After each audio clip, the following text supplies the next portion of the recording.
Hey, it's March Madness, not only on the basketball court, but definitely in the housing market, because according to Zillow's latest update, we had an explosion of inventory in the month of February, more so than we've had actually since before the pandemic. And so that's what we're looking at today. We're not only looking at inventory, we're also looking at the fact that sellers now, because of more inventory, are cutting prices, which is good if you're waiting to purchase a property or invest in real estate. So today, we're looking at the Zillow latest update, and I'm also going to show you a special chart and graph that goes over where inventory and homes for sale are increasing the most in the United States. There's a ton of data here. I'm excited you're with me. Thanks for joining me. Let's get going. My name is Jason Ferrier. I'm a real estate agent and a small town investor here in Central Ohio. And I love going over this information and preparing it for videos that help you buy, sell, or invest in real estate. But please leave a comment, because I learn a lot from your comments and others do too. So please comment below, like and subscribe to my video, maybe even share it. All right, here we go. So the name of this Zillow update is "The Influx of Sellers Arrives Just in Time for Spring Shopping Season. February 2024 Market Report. New listings rise 21% annually as homeowners join a competitive market." All right, here we go. A substantial infusion of new inventory to the market is welcome news for buyers on the hunt for their next home this spring, and more evidence that the effects of rate lock are starting to weaken. New listings of existing homes on Zillow are up 21% in February compared to last year and rose 20% from January. Big increases, right? There's also been persistent evidence of pent-up sellers in Zillow homeowner surveys since the first quarter of 2023, an elevated share of owners expecting to sell in the next 3 years. We're likely finally beginning to see more of those sellers that have been putting off moves return to the market. Mortgage rates are notoriously hard to predict, and for many households, the prospect of potentially lower rates may not be worth waiting for. Hey, do me a favor, comment below. Do you own a property or know someone who owns a property and they're like, "No way I'm selling"? They've been telling you this for a couple of years now, probably. "I'm not selling. I have a low rate." Maybe that's you. But now maybe you're changing your mind and you're like, "You know what? I've got a ton of equity." The average homeowner, by the way, in the United States has nearly 300 grand in home equity. That's right, 300 grand in home equity, according to CoreLogic. So there's a ton of equity out there, and a lot of people are like itching to get to that cash and that value, right? Maybe you're one of them. I'd love to know. Comment below. Or you know somebody, comment below. New listings are coming on strongest compared to last year in the South, especially Texas and Florida. Substantial new construction in these areas is likely helping to free up existing homeowners and the market in general. Total inventory is increasing significantly as well, up 12% compared to last year nationally, and far more in the South. Annual increases are highest in Dallas, up 39%, Tampa, 31%, Orlando, 30%, and Miami, 29%. Ultimately, limited supply means retirees looking to relocate or downsize will still be able to capitalize on near record high home equity across the country. The largest generation of potential first-time home buyers will be hoping new listings continue to climb. Despite February's supply increase, competition remains stout for attractive, well-priced listings. Homes that sold in February did so in 17 days. That's slower than during the rate-fueled frenzy of 2021 and 2022, but far faster than pre-pandemic. Those listings priced incorrectly or lacking real or virtual curb appeal are loitering on the market. Price cuts are more common than normal. 1 in 5 listings on Zillow, 1 in 5 listings on Zillow are seeing price cuts as sellers bring their expectations closer to where buyers can meet them, especially after a recent upswing in mortgage rates. So no doubt the the lock-in effect seems to be easing a little bit. People are starting to give up those low interest rates and starting to maybe put their houses on the market for sale to access that equity. But what they point out here is that if your home, is priced incorrectly, or if it's not presented correctly, then it will languish on the market. Don't let anybody tell you that pricing your home correctly is easy, because I just read a study yesterday that said, hey, of the people that sell their homes on their own without a real estate agent, they usually get about 100 grand less than when they use an agent. So pricing a home is not exactly an easy task. You have to understand the market and you have to have some experience in real estate to understand, hey, how do you price this thing correctly? You don't just go on Zillow and say, what's my value? And you don't just go, what's my neighbor's house? What did it sell for? I'm going to put the same, I'm going to jack it up 10 grand here and put it down. No. You got to actually go through a strategy and a process in pricing your home. So there is a strategy to it, and those that do it incorrectly suffer, no doubt. Also, if you go to sell your home, put some effort into the pictures and the marketing. I'm amazed at how many investors, flippers, and just people selling their property, even for sale by owner, step on a dollar or pick up a penny and basically say, I'm going to take some shots with my iPhone in the wrong angle, sun's beating down on the lens, can't see anything. Who cares? Post it. Somebody will buy it. Nah, spend some money, spend some time on the marketing of your property. I mean, unless it's like a complete, dump, and then you're just trying to fire sale it, that's different. But if you're trying to get maximum dollar, put some effort into it. All right, now they go into home values in this section. I'm not going to read all of it, but basically they say that the home value, the typical home value in the U.S. is now $349,216. That's a value index, not a median price index. Redfin, I just read the report yesterday. That number is at 372 right now for Redfin on the median price. So Zillow, it's actually a lot lower than Redfin is on their pricing. However, both are about the same when it comes to this, which is a 40% increase since before the pandemic. So home values have increased 40% since before the pandemic. Just crazy, right? I'm not going to go over where values increase the most. You can come back to the article and read that. But it is interesting that, prices overall, they're continuing to go up right now. They are. But this new inventory we're getting, maybe that will soften prices. I think it's going to take a little while for that to work through the system. But as of today, home prices are continuing to increase year over year. They're up anywhere from 4 to 5.5%, depending on if you're looking at Zillow or Redfin, year over year. That's nationally, by the way. So here's the Zillow Home Value Index. This shows you, and remember, it's a value index, not a median price. And you can see how it went in 2008, 9, 10, 11, 12, then went straight up, dipped a little bit. Now it's shooting back up. Some call it a dead cat bounce. They don't call this a dead cat drop. So I don't think it's a dead cat bounce. I think it's just prices are continuing to go up because of generally a lack of inventory. If the inventory continues to spike, it won't be a dead cat drop. It'll just simply be a drop. All right, now here's the good stuff, because this is the best way, in my opinion, to track your local housing market to find out where prices could go. A lot of people are on the sidelines right now waiting on prices to drop. This is how you can tell if prices may drop, and that's by new listings and inventory. So new listings increased by 20% month over month in February, the largest monthly increase since at least 2018. The flow of new listings to the market in February is 20% higher than at this time last year, giving buyers many more fresh choices. Metros where the most sellers are jumping back in the market compared to last year are Dallas, Minneapolis, and Austin. They say metros where the most sellers are jumping back in the market. I guess that's where inventories increased the most. But you can go into this chart below here for new listings, and it'll tell us this has a national number on it right now, but you can also look at it on a metro basis. So let's look at one of the ones they talked about, which was, let's look at Dallas. Okay, so now let's look at this drop down. You can go here and look at any metro you want, or at least the top 50, and maybe one close to you, and see what's going on with inventory and new listings. So this chart's a little confusing, I admit, to look at. It is. I don't like the way it's presented, but nevertheless, right now, 2024, we have 7,972 new listings in Dallas, and it's going straight up, right? So again, this chart's very difficult to look at, in my opinion, but it does show you that the new listings are going straight up, no doubt. And then year over year, look at this. This is the percentage of increase year over year. I mean, back down in December of 2022, 36% less new listings year over year.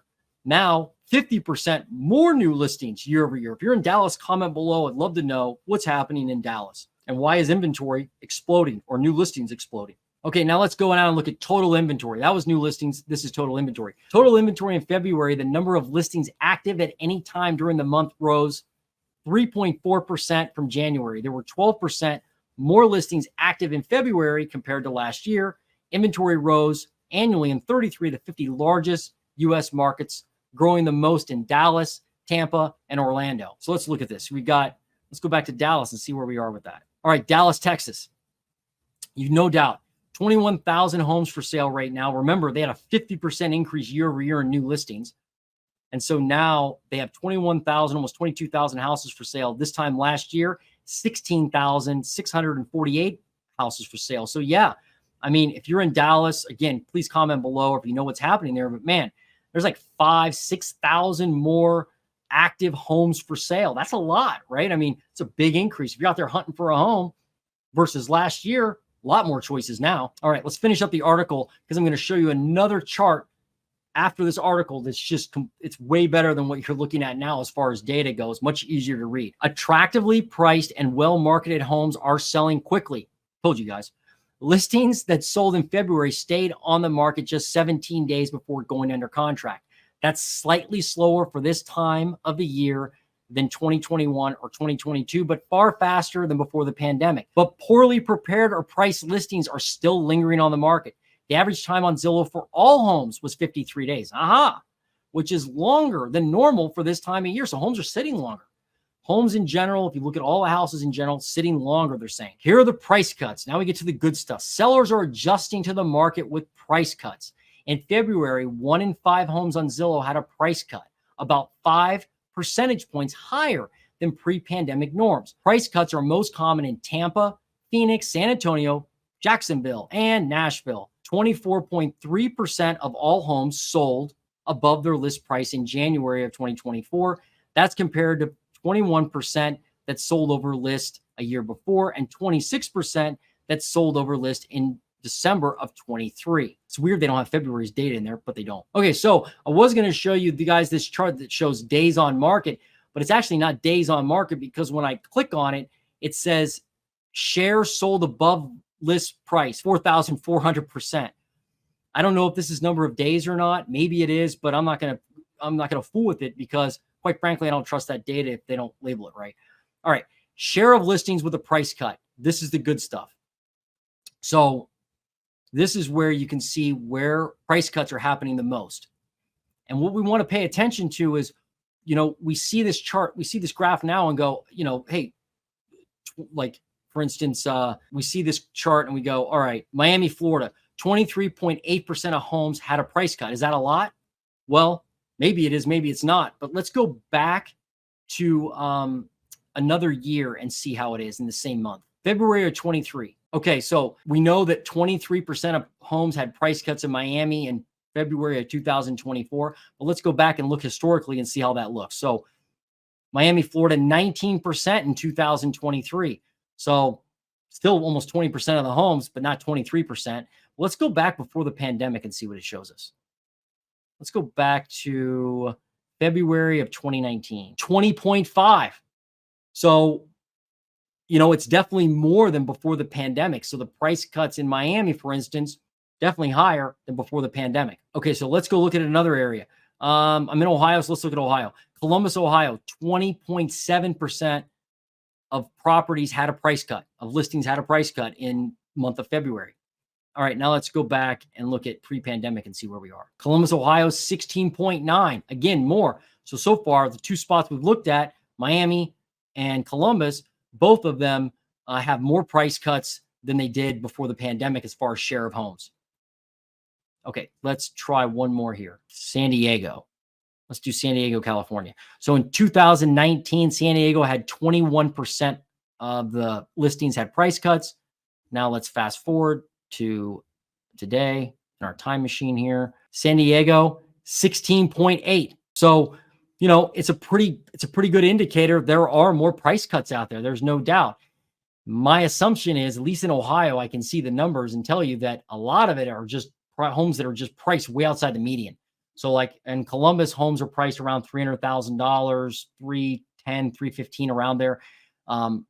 So if you have a home priced at $800,000, that's going to take longer typically to sell than a home priced near the medians. All right, newly pending sales. This stat's pretty cool because this can show you how many homes are actually going into contract. When it's pending, typically means it's going into contract and somebody has made an offer and the offer has been accepted on the property. So newly pending listings increased by 14% in February from the prior month. Pending listings increased by 1.4% from last year. So, of course, they increased more since January, but they only increased 1.4% from last year. So, if you watch active listings, if those are growing faster and new listings are growing faster than pending listings and sold properties, inventory is probably going to go up and it could soften prices, right? I'm not going to go into the detail on the pending listings more than that, but then we go into rent. And so the typical US rent is now $1,959. Annual rent growth continued to stay stable at 3.5%, virtually unchanged since August. Asking rents increased by 0.4% month over month, right in line with pre-pandemic averages. Rents are up from a year ago levels in 47 of the 50 largest metros. Annual rent increases are highest in Providence, Rhode Island, Cleveland, Believeland, Louisville, Kentucky, Hartford, Connecticut, and Cincinnati, Nasty Natty, Ohio. Yeah, I mean, Ohio, just as an example, the rent in Ohio, the trajectory of rent increases is crazy. Now, something you should know, right? And something we should talk about.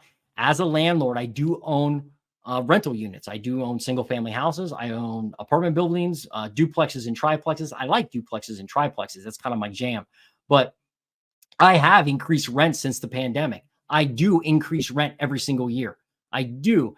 I don't increase it by, 10, 15, 35%, something stupid, but I increase it about what you're seeing here, 3.5% to 5% usually is what my increases are to keep up with inflation typically. And I have to do that because taxes go up, insurance goes up, cost of labor and materials of, repairing units, that all goes up. A lot of the buildings I own are old. They require a lot of maintenance and a lot of, fixes and things that, you wouldn't expect to fix normally in a property. So because of that, I have to keep raising rent. That's just the way it is. But nationally, rent just skyrocketed over the pandemic. And now I think a lot of people thought maybe rent would like drop, right? And while it is softening, only up 3.5%, year over year, it hasn't, crashed. And so my point of all that is investing in real estate and buying rental properties can be a great thing if you manage them right. It can be really good. It can be really bad if you don't manage them right. But yeah, I mean, rent will continue to go up because that's just how life works, right? Costs go up in about everything you buy. They shouldn't go up, 10 or 15%, but having a normal rent increase of a few percentage points every year is expected. I know when I rented apartments, when I first, got out on my own, I had to pay more every single year. That was just kind of expected. So yeah, look at some of these increases here, right? You can see that you look year over year. These are the year over year increases, right? I mean, it was like, look, 4.9, 4.5, 3.5, normal, right? 2018, they were normal increases, like 4%. I mean, you can bank on 4% increases. That seems normal. Then it dropped in 2021 or 20 during the pandemic, right? Still up 1.8%, not negative. Then it skyrocketed. And this is ridiculous. 16% increase.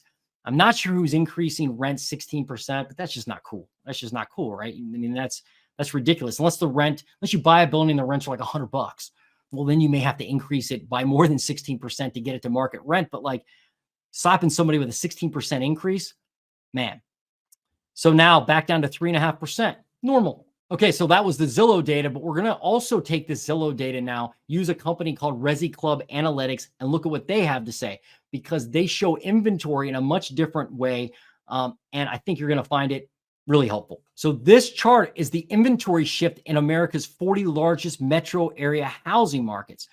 And you can sort this, any way you want pretty much as far as the metro area or what the year ranking was. And this doesn't just show 1 year or year over year or month over month increase or decrease. This actually shows you a 5-year history. And it's pretty telling. So let's look at some of it. All right. So I went ahead and hit this button up here of the 1 year to find out who had the largest inventory growth. So this is a shift. from a 1-year shift. So if I look from today in February back February of 2023, Punta Gorda, Florida takes the top spot at 150% inventory increase. 150%. Now look back through here. In 2 years, their inventory shift has been 560%. 3 years, 338% inventory shift. 4 years, 73, and 5 years, 34. They've been growing inventory for the last 5 years. Just crazy, right? Now, let's conversely look at year over year. What metro still has the lowest inventory shift? Carlsbad, New Mexico, followed by Breckenridge, Colorado. Now, I've been to Carlsbad, California. I've never been to Carlsbad, New Mexico, but their inventory shift, I mean, look at this inventory shift. 44% less inventory, 1-year shift. 64 2-year shift. 71% 3-year shift. 4-year shift is 68%. 5-year shift. I have to be careful saying that word. 42% shift in inventory. So less inventory overall than they've had in the last 5 years. A 1 year they have 44% less. But look at the 3-year. If you look back 3 years, 71% less inventory. But let's go and look at some of these rankings though. So let me search by, and again, data is awesome that Lance provides. So the ranking, I said, I want to know the largest metros. What are they doing with inventory? Well, New York, New Jersey City, -9%. So inventory is down 9.9% year over year, basically 10%. Los Angeles, down 4%. Chicago, down 13%. This is the crazy one. Dallas, up 25%, right? Up 25%. We can slice and dice this any way we want. The other way we can use this report is go into the table, the search, and actually type in like a state or a city. So let me type in Columbus. So here's Columbus, Ohio. All right, so you can narrow down just by Columbus, and you can see we have a 22% increase in inventory, a 2-year shift of 69%, a 3-year shift of 61%, and a 5-year shift of negative 36%. You can see the change, right? Look back 5 years, we have 36% less inventory now. But now flash forward to just 2 years ago, we have 69% more. And then last year, 22% more. So this chart can really give you some great information regarding how inventory has shifted in the last 5 years, maybe in your market. So let's look at one more here. Let's look at Austin, Texas. All right, Austin, Texas. 1-year shift, 8.1% more inventory. 2-year shift, 370% more inventory. 3-year, 379, 4-year, 29, and 5-year, 3.3. They really weren't hurting for inventory at all. It doesn't seem like over the last 5 years. Unbelievable. And I have a link for Resiclub in my description below. Feel free to go to the site and check it out. And if you feel like it, pay the subscription. I think it's like 99 bucks a year. Well worth it. They have tons of free information also, but the paid information, great too. All right. Well, that's what Zillow had to say about the housing market right now. Inventory growing, new listings growing, pending sales are even growing. The market's starting to, move a little bit. People are getting antsy. They're coming off the sidelines. They're buying. They're coming off the sidelines and selling. So they're just trying to get into the game, I suppose, just like March Madness in basketball, right? So anyway, it all fits together. And again, I appreciate you joining me on this video. This was a long one, tons of data, tons of info, but now you're more educated about the housing market. And if you happen to, be out and about investing in real estate, you're already winning. Great job. All right, we'll see you on the next video.